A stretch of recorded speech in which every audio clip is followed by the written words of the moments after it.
everyone. Today we are here to demonstrate a project called Quadrant Machina. Before getting into this project, let us know what is trigonometry is. It is a mathematical way of measuring things that are physically unmeasurable. The trigonometric quadrants helps us find the signs of the trigonometric ratios. Now let us discuss about the components of this project.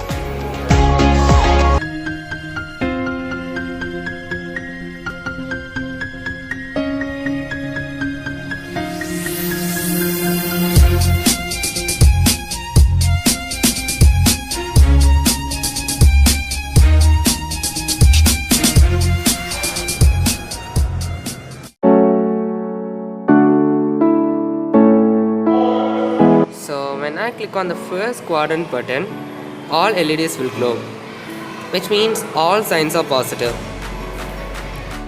So when I click on the second quadrant button, sine and cosecant will be positive, but the remaining signs holds negative.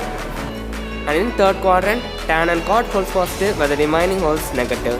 And fourth quadrant, cos and secant holds positive, and the remaining holds negative. And this clear button will turn off all the lights. And this is the basic working of this model. Hope you understood it. Some couldn't understand what these lights signify, so when they look at this display, they come to know what those lights are actually trying to tell. For example, when I click on the second quadrant button, it displays sine and cosecant are positive, and in third quadrant, tan and cot are positive, and in fourth quadrant, secant and cosecant are positive.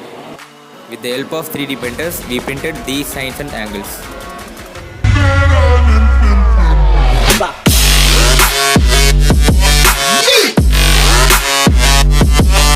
Complete connections are given with the help of breadboard. All the LEDs are aligned and connected here. So here we installed a switch that light up the cabinet behind this prototype. So this light to this cabinet looks really beautiful, honestly. Hope our project seems appealing. Thank you for watching.